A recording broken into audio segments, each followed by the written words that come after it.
Hello everyone, so welcome to our super learning platform. जैसा कि आज आपने टॉपिक देखा होगा हाइड्रोजन एंड इट्स कंपाउंड। ये काफी स्कोरिंग चैप्टर है और काफी इजीएस्ट चैप्टर है आपके जेई और नीट के सिलेबस में। ऐसा जेई और नीट का कोई भी स्लॉट नहीं है जिसमें इस चैप्टर से आपके पास क्वेश्चंस ना आते हो। तो ये चैप्टर्स की अपनी कुछ इंपॉर्टेंस है और बहुत ही इजी चैप्टर है। अगर आप पढ़ेंगे तो काफी इंटरेस्टिंग भी है। जस्ट एक हाइड्रोजन को हमें डिस्कस करना है, सारे इसके एस्पेक्ट्स को और सारे प्रॉपर्टीज को। आज के इस लेक्चर में हम टाइप्स, प्रॉपर्टीज और प्रिपरेशंस को डिस्कस कर रहे होंगे। तो इसके अंदर ये बहुत ही इंपॉर्टेंट है। मैंने खुद एनालाइज करा है पिछले 7 से 8 सालों के पेपर को, तो उसमें आपका हर एक शिफ्ट के अंदर इससे क्वेश्चन सब पूछे जाते हैं। आपको इसकी इंपॉर्टेंस का अंदाजा इसी से लग सकता है कि मतलब कभी भी जेई वालों ने या फिर नीट वालों ने इसे गैप नहीं करा है। तो अच्छे से हम समझते हैं, अच्छे से इसे कवर करते हैं आज के वीडियो में। आज के वीडियो में types, properties and preparation discuss करेंगे और इसके बाद जो हम वीडियोस लेके आएंगे उसमें हम हाइड्राइड्स को डिस्कस कर लेंगे और उसके बाद हम लोग हाइड्रोजन एंड इट्स कंपाउंड को भी खत्म कर देंगे। ये बिल्कुल एनसीईआरटी से भी आप पढ़ सकते हो और उसमें से मैंने बहुत सारे पॉइंट्स को उठाया भी है। तो हम लोग बेसिक से एडवांस की ओर चलेंगे इस लेक्चर की ओर। तो जो सबसे पहला हमारे पास आता है कि position of hydrogen is not fix. जो मैं आपको बता दूं, अभी तक हाइड्रोजन की पोजीशन हमने पीरियोडिक टेबल में फिक्स नहीं करी है, चाहे वो आप मॉडर्न की बात करो चाहे आप मेंडलीव्स की बात करो। हाइड्रोजन हमेशा से एक डिबेटेबल टॉपिक रहता है कि उसकी पोजीशंस हम डिफाइन नहीं कर पाते। क्यों नहीं कर पाते? मॉडर्न के अंदर अभी हाइड्रोजन को हमने प्लेस्ड कर रखा है मेटल्स वाली साइड में, जिस साइड में हमारे पास एल्कली मेटल्स हैं। बट हाइड्रोजन एक नॉन मेटल है और उसकी सारी प्रॉपर्टीज आपकी हैलोजेंस वाली ग्रुप की होती है। तो इस वजह से ये हमेशा कॉन्ट्राडिक्टरी पार्ट होता है। तो ये कहीं ना कहीं अगर आप कहें it is uncertain, it is not certain कि इसकी पोजीशन कहाँ है। सो हम लोगों ने अभी तक इस पे शायद सर्च चल ही रही है, शायद हाइड्रोजन की पोजीशन 1st से 17th के बीच में कहीं पे है। बट अभी इस पे खोज जारी है। तब तक के लिए मॉडर्न पीरियोडिक टेबल में हाइड्रोजन की कोई प्लेस नहीं थी, तो उन्हें उठा के अपर पार्ट में डाल दिया गया था। तो ये थी हाइड्रोजन की पोजीशन की कहानी। सबसे पहले अगर हम हाइड्रोजन को पढ़ते हैं तो पहले उसके पोजीशंस के बारे में जान लेते हैं। उसके बाद जो हमारे पास पॉइंट आता है उसके आइसोटोप्स के बारे में। बेसिकली आइसोटोप्स इनके 3 तरह के होते हैं। 2 इनके आइसोटोप्स स्टेबल होते हैं और तीसरा जो होता है रेडियो एक्टिव होता है।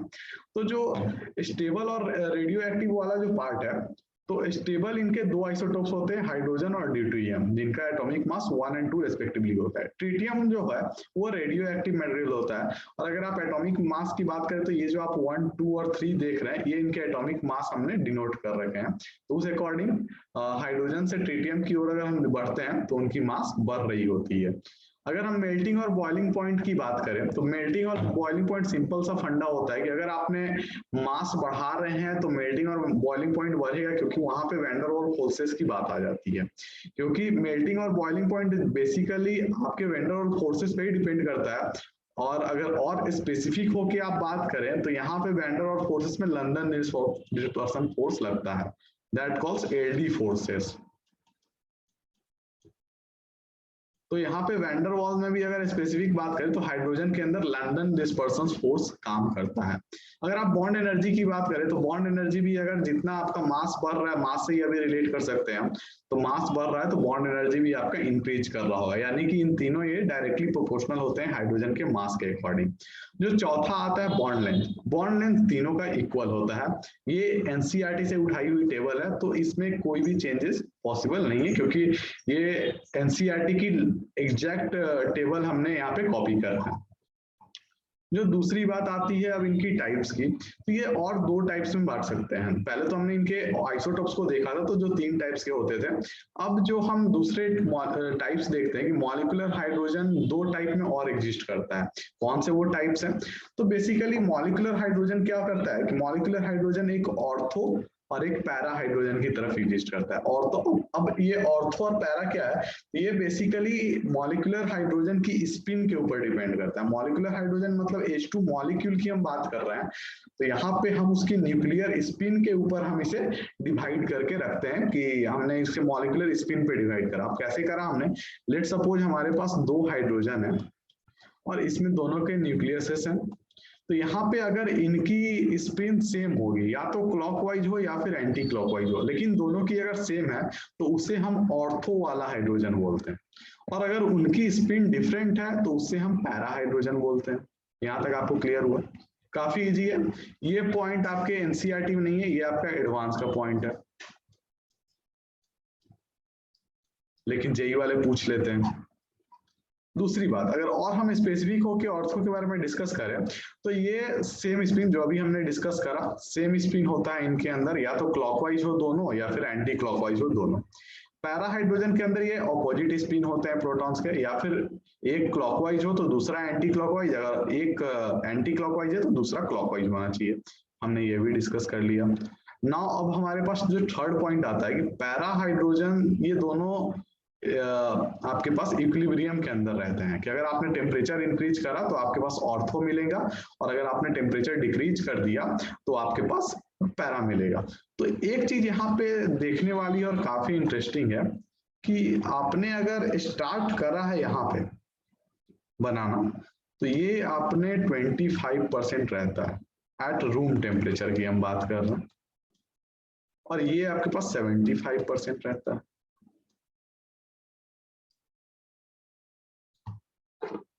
जब ये आपके पास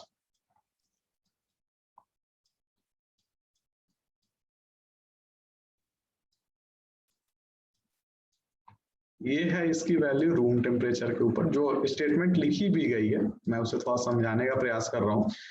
ये 1:3 में रहता है, आप जनरली देख भी सकते हैं 1:3 में।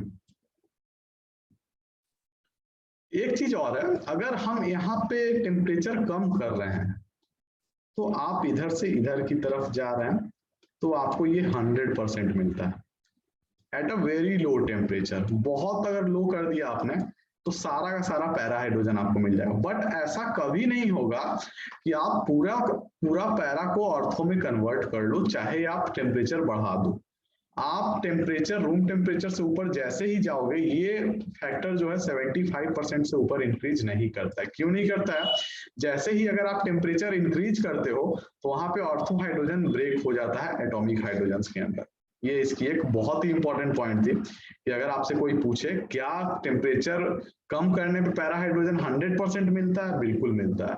क्या टेम्परेचर बढ़ाने पे ऑर्थो हाइड्रोजन 100% मिलता है? नहीं मिलता है। मैक्सिमम से मैक्सिमम आपको 75% मिलेगा, उससे ज्यादा ऑर्थो हाइड्रोजन नहीं मिल पाता है। वही चीज यहाँ पे स्टेटमेंट में लिखी गई है। शब्दों में अगर कहें तो at room temperature about 75% of ortho hydrogen and 25% of para hydrogen. Okay, it means 3:1 ratio. At low temperature para form increases up to 100%। ये बहुत ही लो टेम्परेचर पे एग्जिस्ट करता है। आपने अगर टेम्परेचर घटाया तो बहुत ही लो टेम्परेचर पे ये एग्जिस्ट कर रहा था। अब जो नेक्स्ट आता है हमारे पास मेथड ऑफ प्रिपरेशन। अगर हमें डाई हाइड्रोजन गैस बनानी है तो किस मेथड को हम फॉलो करेंगे तो हम उसे अच्छे से बना सकते हैं। तो बेसिकली अगर हम देखें तो यहाँ पे एक सिंपल सा फंडा है। अगर आपने कोई मेटल के साथ डाइल्यूट HCl यानी कि कोई भी डाइल्यूट एसिड, अगर आपको डाइल्यूट एसिड अगर आपने रिएक्ट कराया तो आपके पास मेटल क्लोराइड बनेगा और हाइड्रोजन बनेगा। एक ही कंडीशन है कि मेटल जो है रिएक्टिविटी सीरीज में Cu के ऊपर होना चाहिए। रिएक्टिविटी सीरीज में Cu से ऊपर होना चाहिए, यानी कि आपके सारे मेटल्स जो भी Cu के ऊपर है रिएक्टिविटी सीरीज, तो वो फॉर्मेशन कर देंगे आपके पास डाई हाइड्रोजन। यहाँ दूसरी बात जो आप देख रहे हैं यहाँ पे जो हाइड्रोक्साइड बना है, ये कैसे, यहाँ पे क्या हुआ कि वैसे मेटल्स जो फेरस से ऊपर है रिएक्टिविटी सीरीज में, वो भी डाई हाइड्रोजन देते हैं, लेकिन वो मेटल हाइड्रोक्साइड बनाते हैं। ये चीज क्लियर हुई? तो इससे, और ये जो आपके दो रिएक्शंस हैं ये आपके लैब मेथड्स हैं, इसे हम लैब में प्रेफर करते हैं बनाना। तो इससे आपके सारे चारों रिएक्शंस कंप्लीट हो गए। दूसरी बात, अब हम आते हैं उसके प्रॉपर्टीज पे। अगर फिजिकल प्रॉपर्टीज की बात करें, ये कलरलेस होता है, ऑर्डरलेस होता है, टेस्टलेस होता है, कंबस्टिबल। कंबस्टिबल का मतलब बेसिकली इन्फ्लेमेशन होता है। अगर इन्फ्लेमेशन की बात करें तो जो बर्निंग वाला गैस, कई बार आपने सुना होगा कि लिक्विड हाइड्रोजन या फिर हाइड्रोजन से एक्सीडेंट हुआ तो आपको बर्न करने लगा, तो ये बर्निंग गैस भी होता है। Lighter than air, insoluble in water. दूसरी बात, अगर आप यूजेस की बात करें, काफी वाइड यूजेज है इसका। और फिलहाल आज के केस में तो अगर अभी के सिनेरियो में देखें तो हाइड्रोजन की यूजेज बहुत ही बढ़ते जा रही है, क्योंकि हमारे पास जो फ्यूल्स के रूप में भी अब हाइड्रोजन यूज हो रहा है, और बायोफ्यूल्स हमारे पास लिमिटेड केस में रहते हैं। तो उस केस के अंदर अगर हम देखें तो यूजेस ऑफ हाइड्रोजन में in preparation of NH3 by Haber's process. तो हेबर्स प्रोसेस के अंदर आपको सबसे ज्यादा यूज पड़ेगा जहां पे आप अमोनिया प्रिपेयर कर रहे होंगे, तो वहां पे आपने आयरन कैटलिस्ट लेना है विद सुटेबल प्रमोटर। आपको वहां पे आयरन कैटलिस्ट आपको प्रमोट का भी काम करेगा और कैटलिस्ट का भी काम करेगा, जहां पे नाइट्रोजन और हाइड्रोजन रिएक्ट करके NH3 बना रहे होंगे।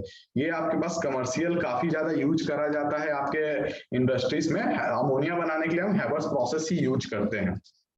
तो जब हम हेबर्स प्रोसेस यहाँ पे यूज कर रहे हैं, तो उस केस के अंदर अगर आप देखें तो मिथेनॉल्स की फॉर्मेशन में भी आप यूज कर सकते हैं, यानी कि आपने अल्कोहल बनाया है, तो ये आपके पास वाटर गैस है और जिससे आप अल्कोहल बना रहे हैं।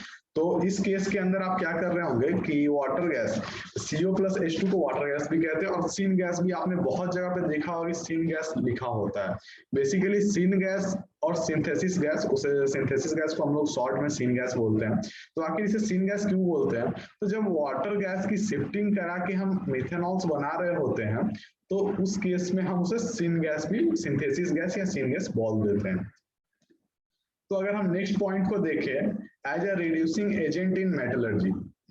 मेटलर्जी के अंदर ये रिड्यूसिंग एजेंट पे भी काम करता है, बट उस केस में जहां पे आपके पास टेम्परेचर लो होता है, उसी केस में ये मेटलर्जी में आपका रिड्यूसिंग एजेंट में काम आता है। क्योंकि अगर आपने टेम्परेचर हाई कर दिया तो उस केस में वहां पे वो एक्सप्लोसिव हो जाता है, तो उस केस में हम उसे यूज नहीं करते हैं। वहां पे हम कार्बन या कार्बन मोनोऑक्साइड का यूज करते हैं। इन वेल्डिंग या कटिंग ऑफ हार्ड मटेरियल, बिल्कुल जब वो आप हाई टेम्परेचर देते हैं तो एक्सप्लोसिव होता है, बहुत हीट रिलीज करता है, तो उस केस में हम लोहे को जोड़ने का या फिर काटने का कोई जो हार्ड मटेरियल होता है वहां पे हम यूज कर लेते हैं।